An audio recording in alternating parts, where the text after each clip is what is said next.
একটা বিস্ফোরক ভিডিও সামনে এসেছে, একাধিক সূত্র দিয়ে আমাদের কাছে এসেছে। মুসলিমদের ভোট ভাগ করার জন্য হুমায়ুন কবির এবং ইত্যাদি তাদেরকে কিভাবে ব্যবহার করছে টাকা দিয়ে। আমরা হুমায়ুন কবিরের একটি ভিডিও আমরা পেয়েছি, আমরা দেখাবো। এই ভিডিওতে হুমায়ুন যাদের নাম করেছে, হুমায়ুন কবির বলছেন 1000 কোটি টাকার তাকে দেয়া হচ্ছে, 200 কোটি টাকা অ্যাডভান্স পেয়েছেন, পিএমওর নাম করেছেন।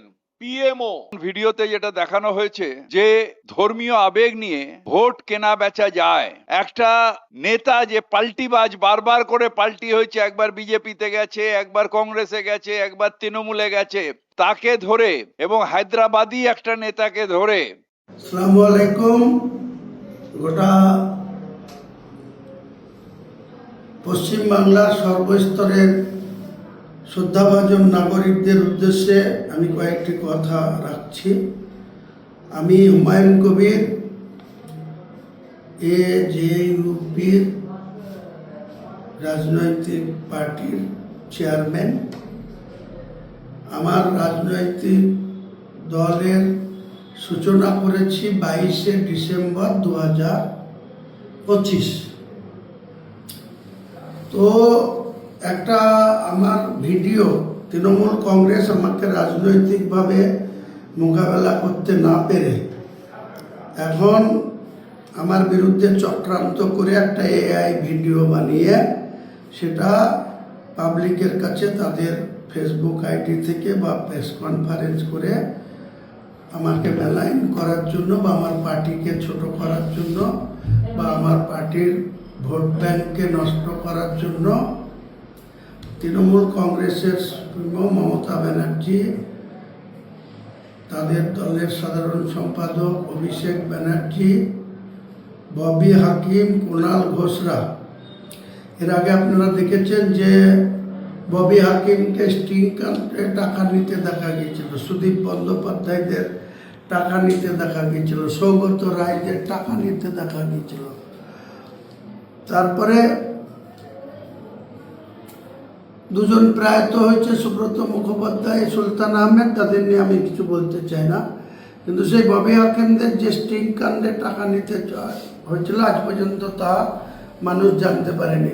টাকা নিতে দেখেছে কিন্তু তার কি হলো সুরাহা আজ পর্যন্ত জানে না।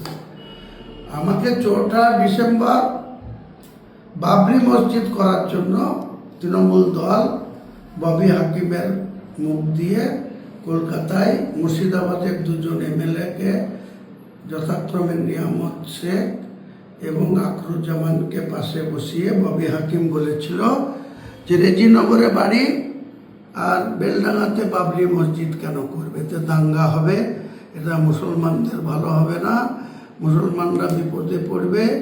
তাই তৃণমূল কংগ্রেসের সাথে সম্পর্ক ছেদ করেছিল, ববি হাকিম ডিক্লেয়ার করেছিল। আজ পর্যন্ত আমাকে অফিসিয়ালি কোনো চিঠি দেওয়া হয়নি, কোনো কিছু করা হয়নি, কিন্তু আমাকে সাসপেন্ড করেছে।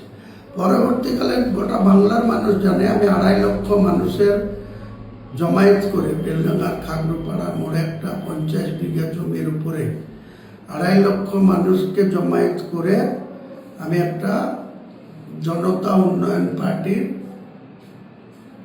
ওপেন করেছিলাম। পরবর্তীকালে সেই জনতা উন্নয়ন পার্টিটা আম জনতা উন্নয়ন পার্টিতে রূপান্তরিত হয়েছে। ইলেকশন কমিশন সেটাই আমাদের অফিসিয়ালি রেজিস্ট্রেশন করেছে এবং আমাদের পার্টির লোগো হুইসেল চিহ্ন বাসি চিহ্ন হয়েছে।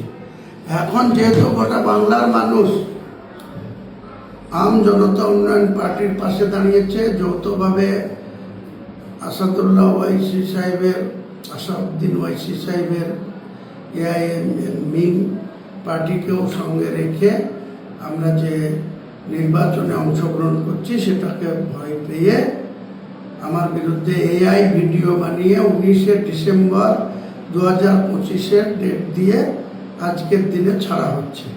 আমার মমতা ব্যানার্জির কাছে, অভিষেক ব্যানার্জির কাছে, কুণাল ঘোষের কাছে, ববি হাকিমের কাছে প্রশ্ন, 19শে ডিসেম্বর তো মুখ্যমন্ত্রী ছিলেন, চিফ সেক্রেটারি ছিলেন, হোম সেক্রেটারি ছিলেন, রাজ্যের প্রশাসন ছিল, তৃণমূল কংগ্রেসের এসব নেতারাও ছিল।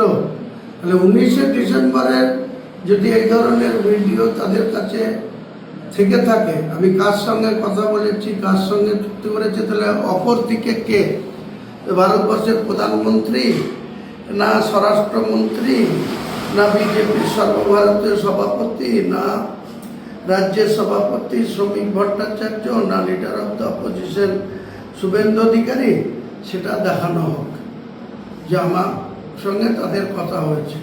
এটা যদি দেখাতে পারে তাহলে গোটা রাজ্যের মানুষের কাছে আমি করজোড়ে ক্ষমা চেয়ে নিয়ে রাজনীতি থেকে বসে যাব।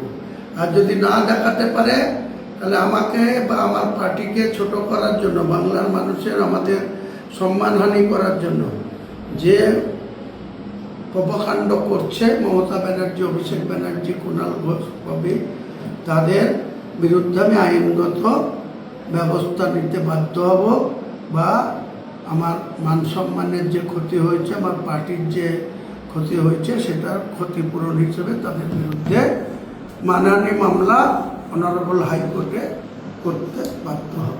হয় প্রমাণ দিক, আর নাহলে মামলা খাওয়ার জন্য প্রস্তুত থাকুক মমতা ব্যানার্জি, অভিষেক ব্যানার্জি এরা।